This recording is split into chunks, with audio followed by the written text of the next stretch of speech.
Good morning. Good morning. Oh, wow. Way more talkative than last class. This is good. All right.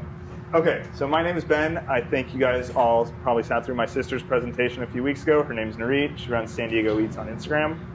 Apple doesn't fall far from the tree. We both basically make a lot of our money online now. And I started working when I was 13 years old. I was in the 8th grade. I'll show you guys a little bit of that. But today I just want to walk you through the lessons that I've learned in my sort of 15 years of marketing and business, a lot of entrepreneurial sort of stuff. I promise if you just take any of the lessons from here and some of the tools I'll tell you about, if you guys want to be making like $10, $20, $30, $40,000 a year on the side in college, I will give you the real resources to do that. I don't sell a course, there's no BS. I'm just going to tell you what I did, and if you want to do it, you can. If not, it doesn't matter. And feel free to ask me questions at any time. So let me tell you who I am. I'll just share a few photos from sort of high school onward. So this is me in high school. I used to work at an exotic car rental agency. I had a YouTube channel, which I still have, which is all about cars. And that helped me get a job at this exotic car rental place.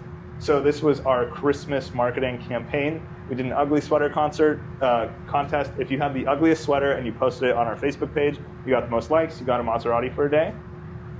This picture is me in community college with Pop-Tarts. Has anyone ever seen someone eating in class and then wanted some of their food? Yeah, okay. So this tactic still works to this day. I did it recently for my newest YouTube channel.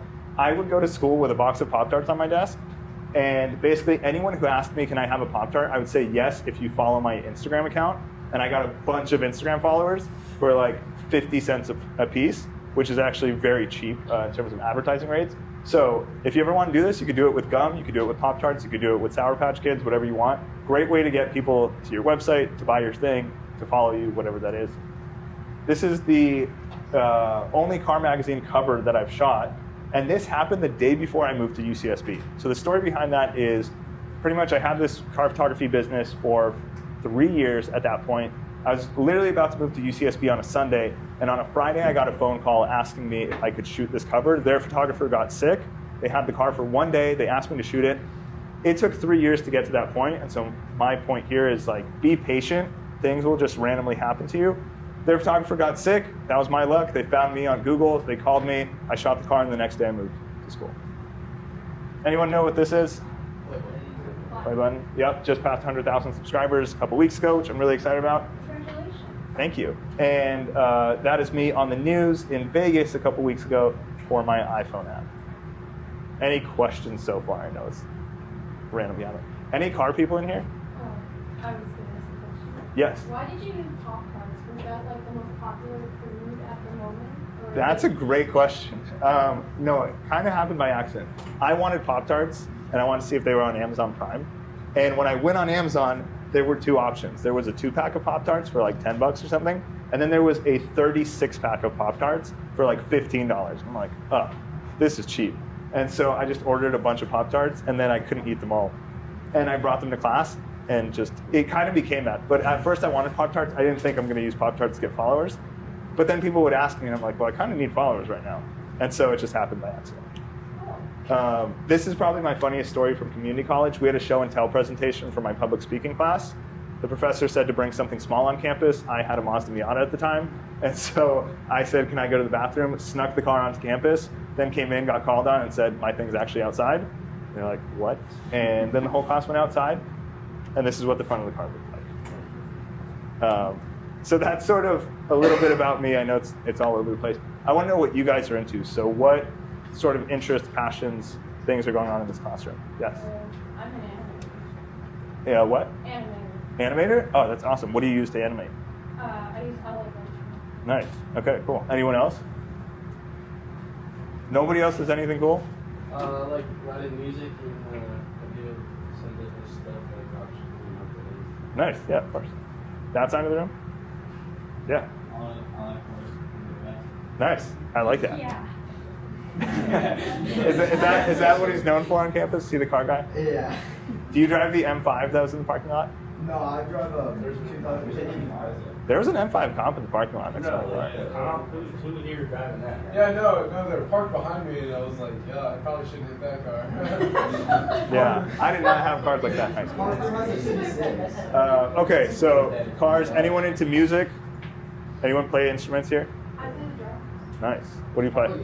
Guitar. Sick. Nice. Okay, cool. Has anyone made like a YouTube account, TikTok account, Instagram account that's not like your personal account but you post stuff? What do you post? Well, a product that I was selling. I just had like my own little business account. Nice. That's awesome. What about you? I just post photos. Nice. I used to have like that account where I would post like clips from streamers. Okay. And, like, I would get like a lot of likes and stuff, but my videos kept getting taken down, so I just like gave up. Got it. I like that you did that though. I Yeah. post my art pieces and animations on my account. Nice. That's great. It is my personal TikTok, but I post like random videos on there. Like of you or random videos that you find like somewhere else? of me, but I'm doing like random things. Nice. I don't know how to describe it, but I don't show Okay, we're going to talk about that. Not your Instagram in particular, but is anyone in this class, I think in the earlier class there were some people, anyone interested in affiliate marketing, influencer marketing, things like that? Yes? Yeah, a couple of you? All right, cool.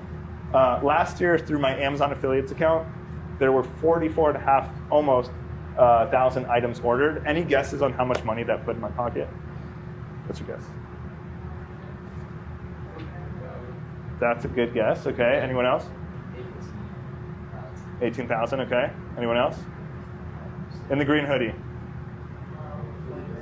20K. Okay. 5,000. 5,000. 103. Okay. All right. The real number is $. So you guys had guesses all over the place, which is great because you may get Instagram ads or TikTok ads, things like that, where people talk about drop shipping or affiliate marketing or whatever the case might be. There are multiple numbers in any business endeavor that matter, right? If I just told you 44,500 items ordered, that seems like a lot, right? But that could be $5,000 or that could be $100,000 of money, right? It depends what was ordered. I can also tell you I made $1,000, but that could be a handful of orders, right? People ordered super expensive stuff. And so it always varies. Always check before you like take a course or trust someone or even care. It doesn't really mean much, right? And so there's a huge variety. But if you guys have questions in particular on how I did that or what that is, I can talk more about it later, but I'll answer your question right now. I just have a question about. So, Yeah. was this from your Cheerful app? This was not from Cheerful. This was from my YouTube channels. So you just you use like the affiliate links? Exactly, yeah. So like, yeah. Honestly, like, I didn't think that the affiliate links would make you that much money. So That's a lot. it is a lot, right? But it's all about volume. So a lot of times what people do is they'll try to get into it and they'll make 5 videos, 10 videos, 15 videos. I have 11,000 videos online, right? So of 11,000 videos, that's what got me there. And so if you do it at a small scale, maybe you'll make $20 a month. And that's nice. Like when I was in high school, I would make a couple $100 a month, which is great. Now I make a couple thousand. But it's all about how far you go into something. Did you have a question? What's your ad? So I wasn't curious. I don't know if you talked about it, but what's your ad? Got it. Okay, I'll give you guys. I'll give you a quick demo of the app. I think we'll have time for that. Okay, so basically my app is called Cheerful. It comes up with gift ideas for people. It's in the App Store if you guys want to try it. But what's your name? Aiden. Aiden. How do you spell it? A-Y. D-A-N. All right. So basically the first thing the app asks is Aiden's name, and then it asks for his age. So I'm just going to put you're in high school. And you said you're into cars? Yeah. What kind of cars? Like foreign cars, like that. Japanese cars. Okay. What else are you interested in? Do you play any instruments? I do. Drums. Okay. Playing drums. So basically now the app is asking me what are the interests of this person. So I'm going to put Japanese cars, playing drums. Give me one more thing you like to do. Skating. Skateboarding or roller skates? All right, skateboarding. All right, so I'm just going to type all that in. And then I hit next. I'm going to set a budget. So let's say $100. And then it says, what do you want a gift for, right? So I'm going to click on Christmas. And it is going to come up with gift ideas for Aiden based on how much money I want to spend, how old he is, and what his interests are. And in about 30 seconds, it should come up with that list. The way that my co-founders and I make money from this app is it's a totally free app. Whenever somebody finds a good gift idea from this and they go to Amazon, they buy it, we get an affiliate kickback, right? So the better the app does at coming up with gift ideas for people, the more money we make. And if the app sucks, then we make no money. And so it's sort of a win-win. It's like you get a free gift idea, we get a commission, and Amazon gets a customer. And so that's sort of the subject. So a couple ideas I came up with for you: drum practice pad set. And then it says why it's good. So it says allows for quiet practice, helps improve drumming skills, portable for on-the-go convenience. Skateboard toolkit, would that be helpful? Yeah. Okay. Japanese car model kit. Sure. Skateboard and protective gear set. Japanese drift racing video game. Skateboard wall mount rack. Keep skateboard safely stored and displayed, save space in your room. Drumstick holder bag, Japanese car history book, skateboarding photography book, etc. And then you click on any of them, and it goes to Amazon. And then when someone buys it, that's when we make money. So I appreciate you asking that. It's something I didn't share with the other class. But we can go into how this app became a thing in a second. Any questions on influencer side? Nothing? All right, cool. All right. So I started making YouTube videos, doing product reviews when I was 13. This is when I had my first job. And I just want to play you this video so you can hear my voice and see the difference between now and then, and also understand how long it took me to get to this point.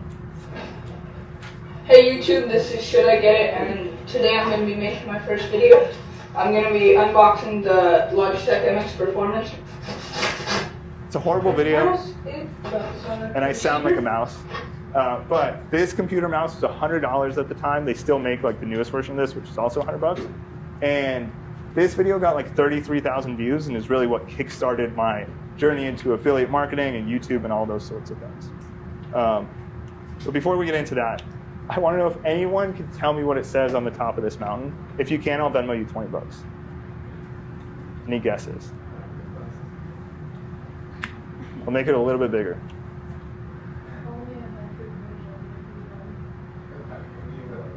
What's your guess? The limit is the sky. Okay, I like that. Any other guesses? I made it bigger and I just upped it to $35. I'll Venmo 35 bucks if someone can tell me what that says. Without getting up from your seat.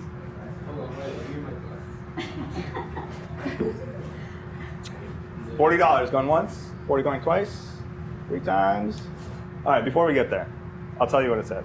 But before we get there, I want you guys to name 5 brands or YouTube channels or products. I don't know where this pen went. Anything that you guys have bought or a store you've gone to, a restaurant, anything like that. Nike, Wingstop, okay. I need like 3 more. Walmart, okay. McDonald's. Olive Garden. All right. Can anyone name like a book or a YouTuber or an influencer or a game, video game? Who? I don't even know how to spell that, but okay. All right. How many of you guys, raise your hands, have heard about Nike or know what Nike is? Okay.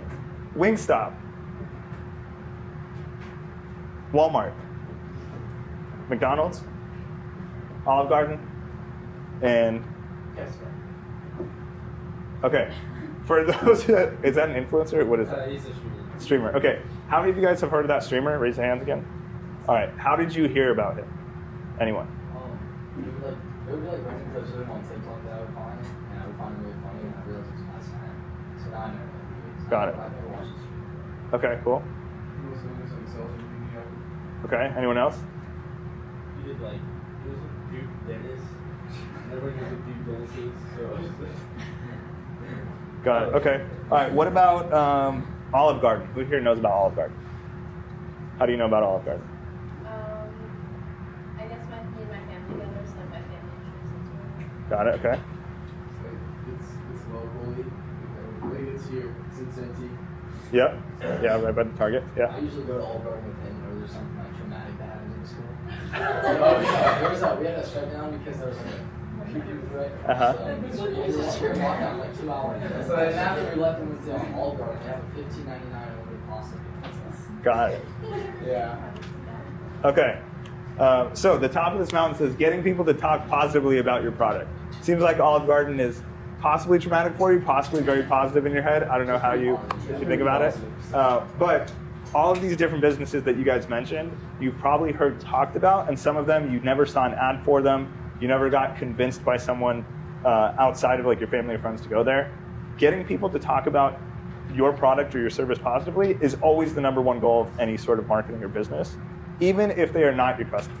How many of you guys know about Olive Garden but have never been there? How many of you know about Wingstop but have never been? Okay. How many of you guys know about Nike but you're not wearing Nike shoes right now? Okay, that's a lot of you, right? And you're probably not watching Nike ads all the time. You probably just see Nike being worn around you, see Nike on your friend's posts, things like that.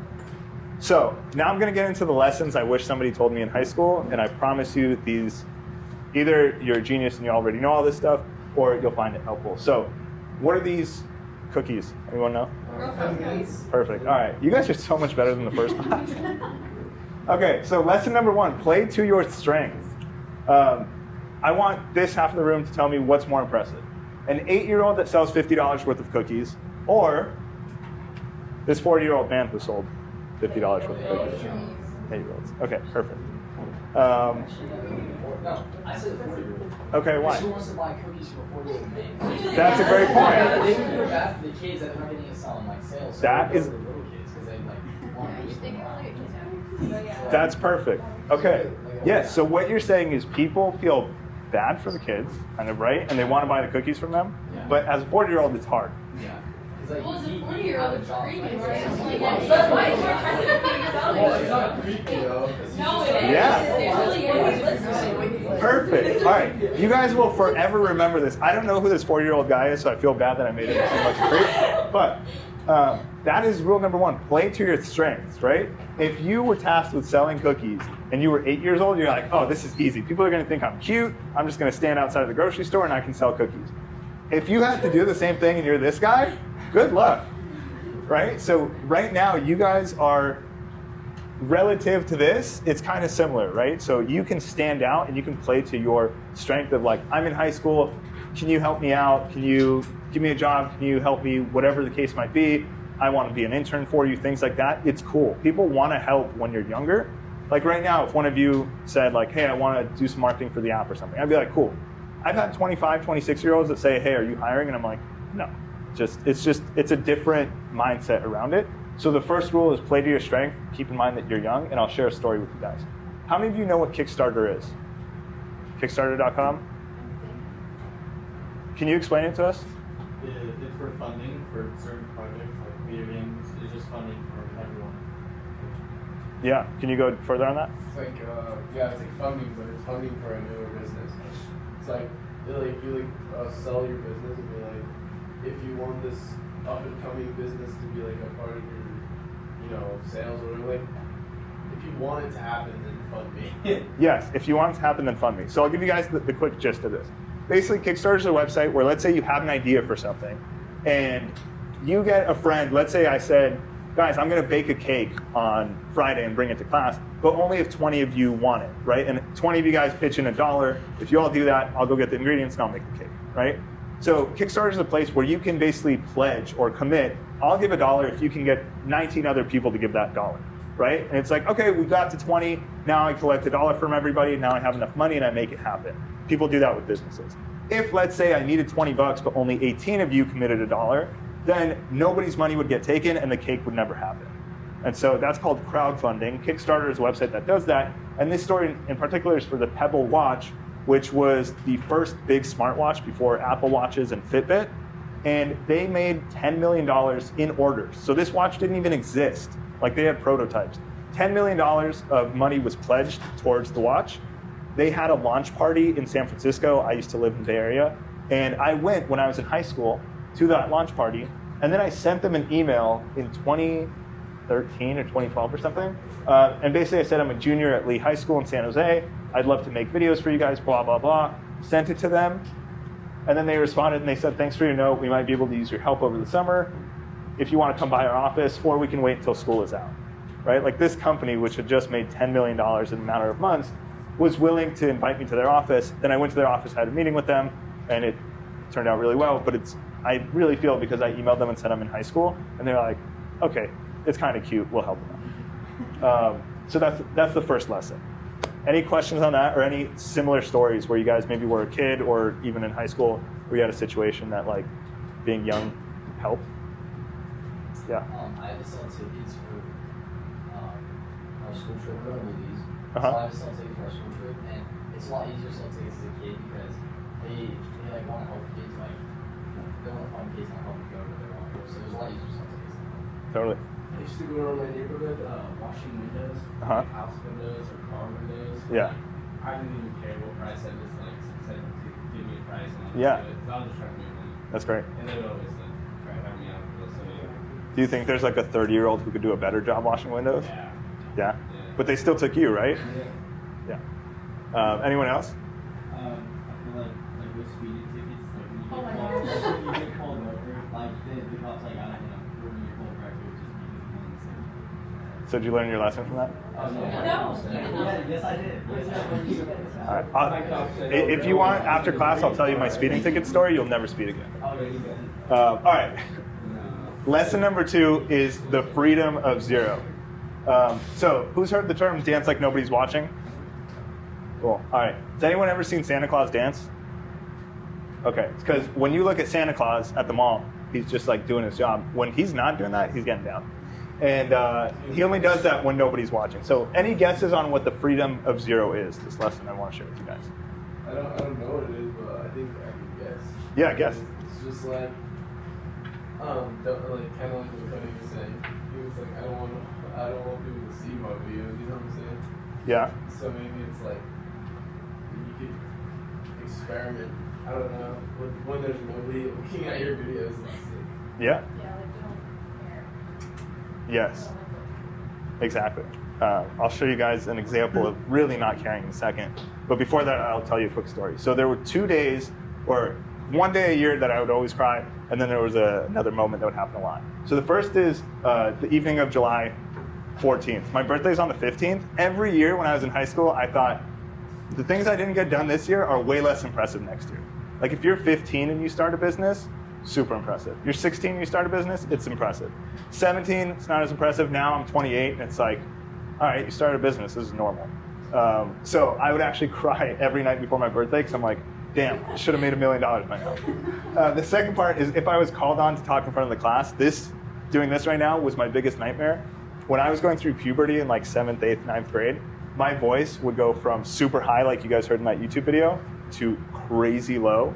And so the teacher would like call on me, or you guys still do like popcorn reading in class sometimes? Yeah. So it'd be like popcorn, and it goes to me, and they're like, yeah, so the history of World War II is, and everyone would laugh at me, and I was so scared of talking in front of the class. But then I learned that if I just put myself in this sort of awkward situations, it works out. So I'm going to play you this quick YouTube video, and then I'll ask you a question about it. How did I get so much self-confidence? Well, the way that I did it is I put myself into super awkward situations by talking to people really, really funny in real life, like I don't even know. I'd be like, hey, howdy, can I get a double cheeseburger with animal fries, please? And by putting myself into those super cringy situations and talking with the wrong accent that is not for me, I would just embarrass myself and get so used to it that now I'm not nervous to talk to anybody at all, because if I fumble over my words and it's kind of cringy, but it's not as cringy as when I go to Target and I ask them, do you have Charmin Ultra and Red Lives? Because I could really use some help down there with a number 2. See how cringy that was? Nothing in life is ever as embarrassing as that. So put yourself in awkward, embarrassing, cringy situations, and then when things are actually tough, it'll feel like whatever. Super true. Honestly, if you go to Costco or Target and you ask for a plunger and tell them that you made a mess, you'll never be embarrassed again in your life. So I made that video, and my question to you is, guess how many friends texted me about this video? Well, I say at least 5. Are these the kind of videos you don't want people to see? Are you posting similar stuff? It's kind of like that, but I can show you after class. Okay, fair. All right, any guesses on this side? 25? Dude, I don't even know if 25 people text me. Any guess on that side? What's your guess? Say louder. 0. Quiet down for a second. Louder. 0. 0, exactly. 0 of my friends know this video exists. I made a totally new YouTube channel, and I posted that video, and it was either going to flop or it was going to get a bunch of views, and it actually did neither. It got like maybe 2,000 views, I think, but the comments are just from people who either think it's hilarious and don't know me in real life, which like I don't care, or it's from people who are like, wow, this is actually sort of helpful, and it's great. 0 people, and it's because I don't care. If I had to post this video on my channel with 100,000 subscribers, I don't think I would do that. But the point is, when you have 0 followers, 0 subscribers, 0 whatever it is, the expectations aren't 0, so just have fun with it. Like, at the beginning is your best time to make mistakes, to make stuff that you might cringe about, that you're not really proud of, but just put it out there. So it's a beautiful time in life right now. Just do that. Okay, lesson 3. The internet is a lot like real life, and the easiest way to make new connections is by starting conversations. How many of you guys in this class, actually, better question, is there anyone in this class who you didn't know other people in here and now you're friends, or you like look forward to seeing them? Cool, okay, good. How did you guys meet? Who started talking? Yeah. I sat next to a girl in first day school, and then we became friends. How? Who talked first? I probably talked first. Got it. Hilarious and talking. Okay, I like that. Yeah. This guy's a thug, so I was like always scared to talk to him. I was scared talking when I was last time. Yeah, scary.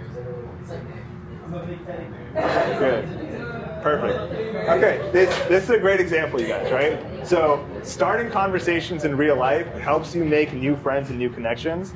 And the same thing happens online. If you make a new Instagram account or YouTube channel, you expect if I put a video out there, people are going to come talk to me. It's not going to happen, right? Unless you have like the craziest, even that cringy video, like that didn't really do anything. The best way to grow online or in person is to go up to people and start conversations. So I have a friend, his name's Marty, he's 67 years old.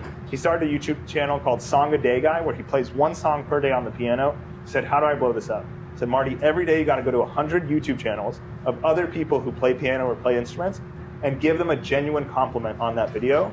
And then they will come and be like, who's this guy Marty who's commenting on my videos? And they started commenting on his videos. And so it started this sort of online connection, and that's how he's growing his followers. And so this is super simple, but it's literally how life works, and real life works a lot like the internet. So just take those same ideas and run with them. Anyone have stories about this? Maybe you met someone online through like, I don't know, Fortnite, COD, Minecraft, whatever you guys, Roblox. Anything else like this, or just a random encounter that turned into a friendship in real life? Yes? I would usually play like games with my friend, and he had a different thing that he met online. I know who he was, and we started talking. We became like really good friends. Nice. What about you over here? Actually, like, so my best friend now, the first time I met him, I was actually smack talking him. We were actually smack talking each other on Fortnite, because I was like, I'm way better than you, you're not, and I wasn't. And then he beat me, and I was like, yeah, so now we got to be friends so I can play with you. And so then we just nice. Yeah, and if you guys didn't say anything, right, if you didn't like talk, you wouldn't have, it wouldn't matter. You're just another person. You're just another passerby. All right. Lesson number 4, slow down to speed up. I had this happen to me several times in high school. You guys still use Scantrons for tests sometimes? Multiple choice stuff? Okay.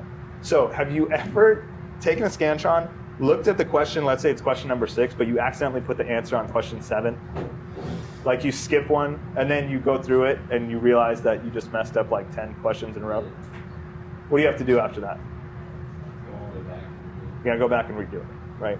So by slowing down and making sure you're doing things correctly, it will actually speed you up. Because let's say 2 of you are taking a test, the person who doesn't make the mistake will finish the test faster, even if the other person seemed to go through it quicker, because you made a mistake that's gonna bring you back. So I'll tell you a quick story about this. With my iPhone app, I wanted to get on the news during the holidays last year, like November, December time. So I found 563 email addresses of news stations all across the country, and I emailed them the same thing. I was like, here's my app, here's a YouTube video of the app, I want to be on the show to help people holiday shop, yada yada. 563 emails, how many responses did I get? 0.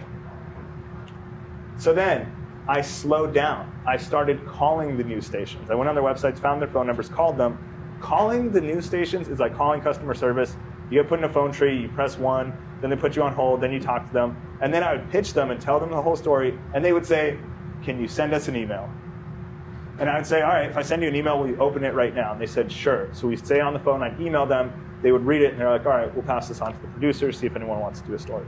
It took so much longer. to do the phone calls than the emails, but we got on the news. We got on the news in Vegas. We got on the news in like the Cal Poly area, Central California, and I was featured on North Dakota Today. My prideful moment. But by slowing down to make the phone calls instead of the fast route, which was the emails, I actually got to the goal.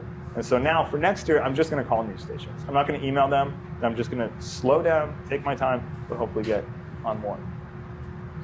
Now let me tell you guys how typos can cause headaches and also be a great example of this. So, who knows what this is? You guys are so quiet. What just happened? What is this? It's a water bottle. Yes, good job. All right, here's this first screenshot. I'm going to show you another one.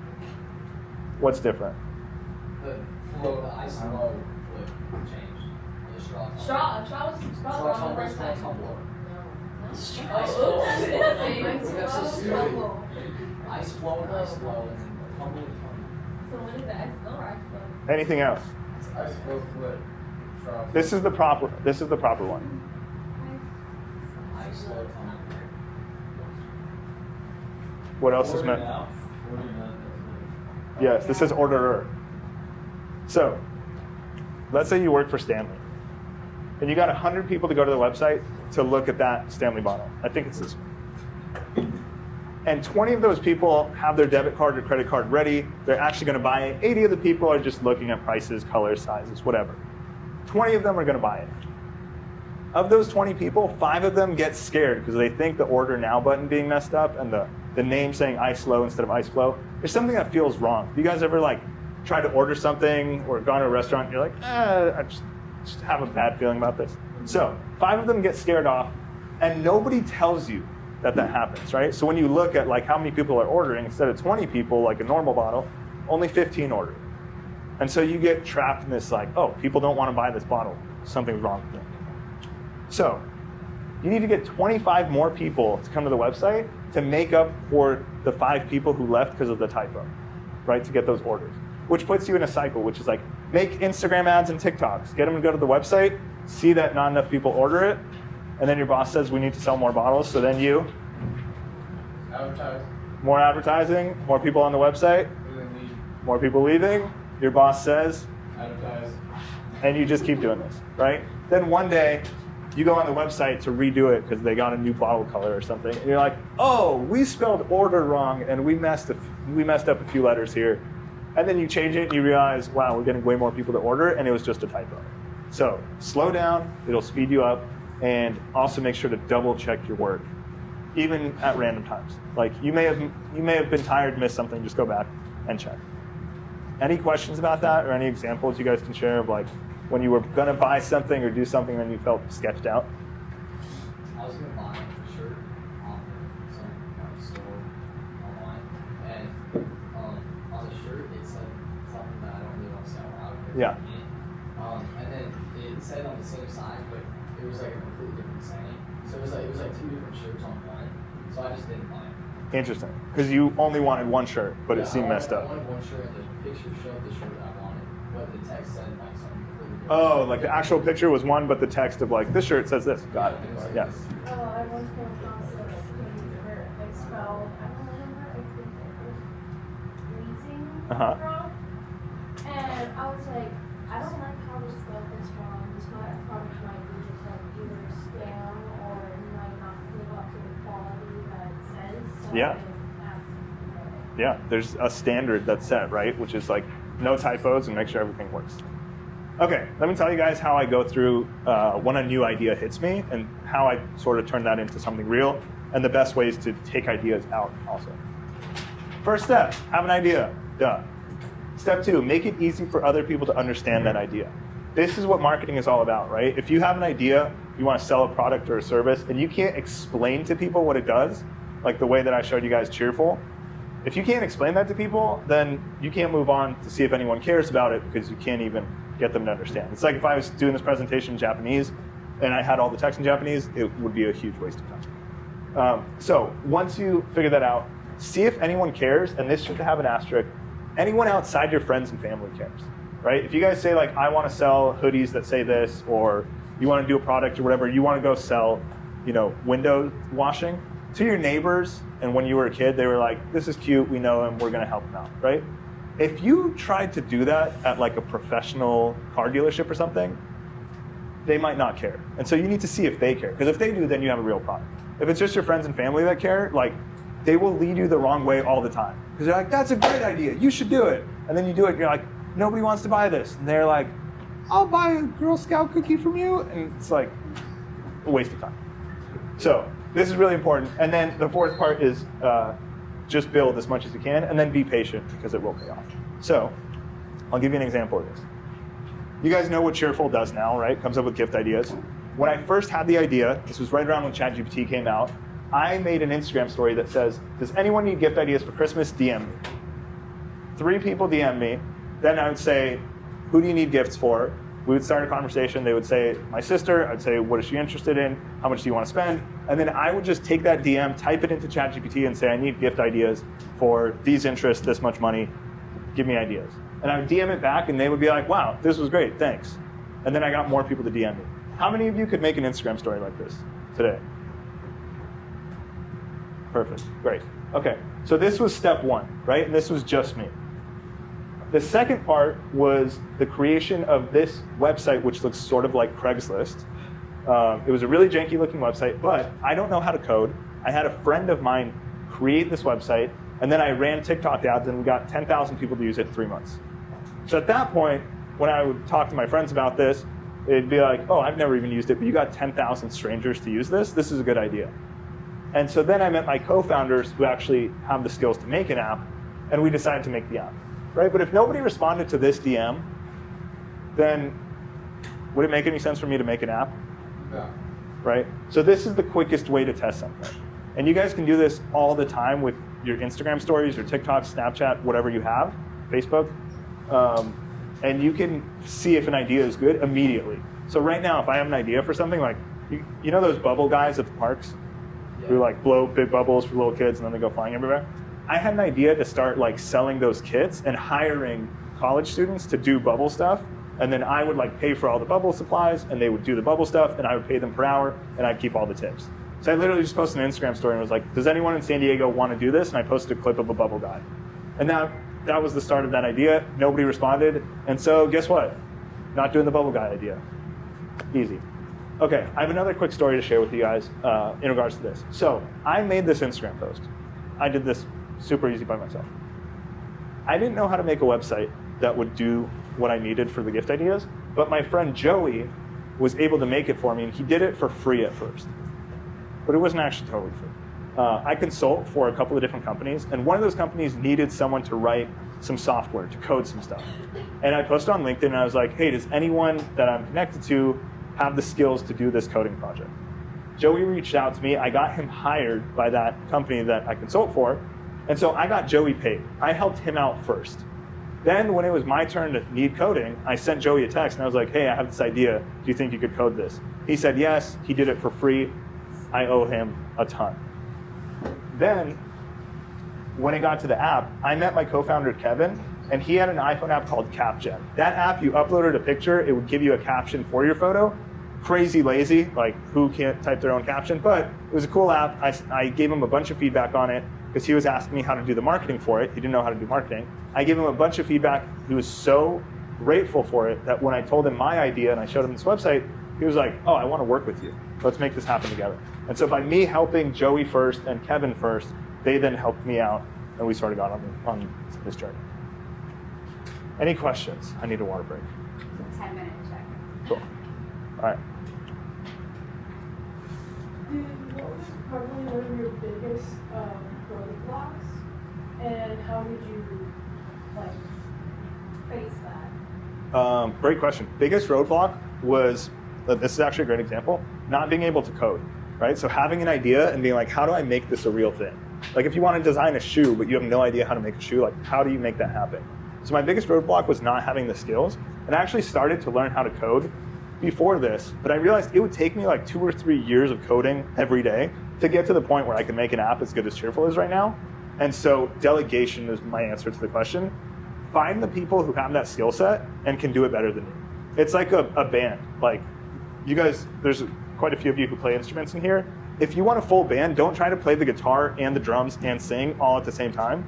Find the people who can do it better than you, get friendly with them, and then make something happen together. Like, as soon as I started delegating to people and finding people who were better than me, all roadblocks were sort of out of the way. So, a couple things I recommend you guys always do. First is build for fun. You can really only appreciate new stuff when you have to deal with the old things. So if any of you ever filmed videos on a camcorder when you were a kid, or like an old iPod Touch or something like that, like flip camera, and now you use your cell phone, you realize how much better the new stuff is only because you use the old stuff. So just play, have fun, build websites, build YouTube channels, Instagram accounts, just enjoy the power of zero. Do the work, there's no shortcuts. I have a friend who has 2 million followers on Instagram. Some of you guys might know him. He's Mr. Car Sounds. He does like the car exhaust sounds on TikTok and Instagram. Doesn't matter. He has 2 million followers. He gave me 3 shout outs. Guess how many followers I got from that? Less than 100. So like there's no shortcuts. And also if there is a shortcut and something magically happens and you start getting a bunch of followers or getting a bunch of money or whatever it is, as quickly as those things come in life, they can leave as quickly. And so growing slow is very helpful. And I've seen it happen multiple times with my friends where they have like crazy like drop shipping. Something will take off and in 3 months they make a bunch of money and then it's like a fad and it goes away and then they're making nothing. And that happens a lot. Be kind. In the long run, it really pays off. There are people that I know who are not very nice who have gotten successful or like to the top faster than me, I would say, and faster than other people I know. But then nobody wants to hang out with them because they're just assholes. And so you want to be nice to everybody. And the nicer you are, the longer you'll stay there, I would say. And learn from others. There's always a story to learn. I'm learning from you guys, etc. Life tip, everything balances out. A lot of people say I have great ideas. A lot of people don't know. I sleep horribly. So everything in life, when you have good, you have bad. When you have bad, you have good. It'll balance out. And here are the tools that I recommend you guys learn if you want to make tens of thousands of dollars in college. If you can get good at any one of these, message me. I'll give you guys my Instagram. Message me. I will get you work probably within the next 6 months. Zapier automates stuff for businesses. Really, really cool. There's a bunch of YouTube tutorials for all this stuff. Card.co, Squarespace, and Wix help you build websites. You guys can build a website within a day. There's free trials of all this stuff. Posting a video on YouTube. If you haven't done it yet, I recommend you do it. Just get the nerves out. And then there's a tool called Jotform, which is like similar to Google Forms. You can ask questions, get answers.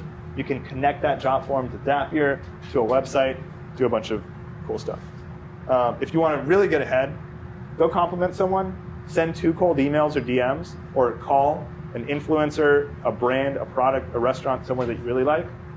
Try to communicate an idea clearly, and also challenge yourself. If you have an easy math problem on your homework or easy assignment for whatever it is, try to do it with the opposite hand. So if you're left-handed, do it with your right hand. Then you'll appreciate how easy it is to do with your actual dominant hand. Doing things like this will get you ahead. Any questions?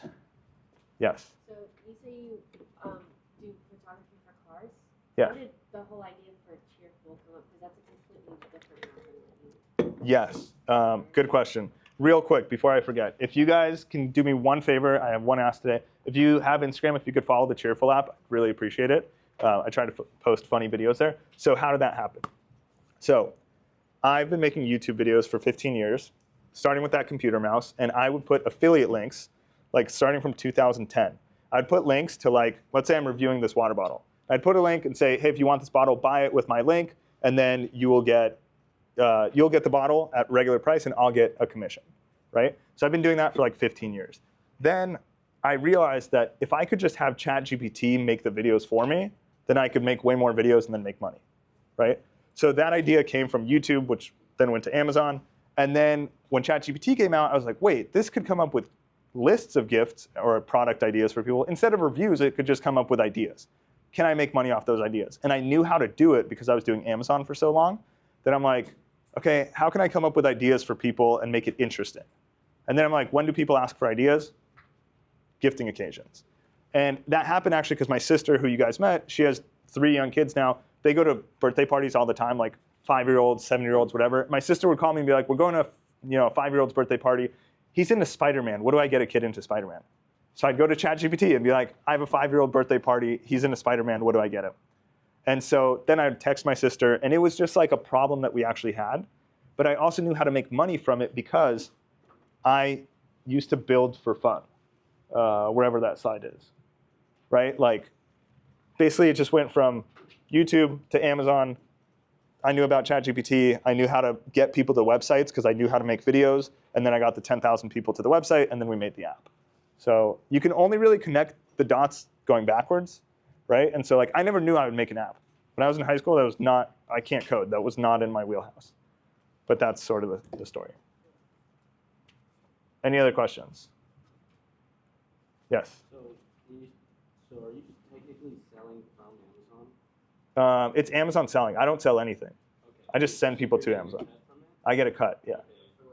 Yeah, affiliate revenue. And the price is the same for everyone, like it's the normal price. Amazon just pays that out. Yes? Did you ever partner with Honey? With Honey, no, but I knew what they were doing years ago because like it had to be affiliate. I didn't know they were stealing promos like that, which is annoying to me because if someone uses Cheerful and to find a gift idea and then they use Honey, we lose out on money. Yeah. I'm going to tell you guys one really quick story before the bell rings. One, I have a website called bencanhelp.com. If you guys want to see that, that'll show you automations in progress. So there's a form from Jotform. I built it on card.co, and there's Zapier automations. It'll be a good example for you guys of what these tools can do and how quickly they work. So it's bencanhelp.com. Super simple. Quick story about all these things. You guys have all heard about the fires in LA, I'm assuming, right? So I consult for a general contractor who builds houses in LA. And we've been talking about our marketing plan, and now these fires happen, and there's all these houses that will need to be rebuilt. So within 2 days, I bought a new website name called rebuildpacificpalisades.com. I built a website using Squarespace because I've done that a bunch of times, so I could do it really quickly. I used ChatGPT to help me write some of the content. And then I created a job form so people can put their information, like if they are affected by the fires, if they need a house rebuilt, etc. And I posted a video to YouTube explaining who we are, how we want to help, what we can do. All within 48 hours, just days after the fire started.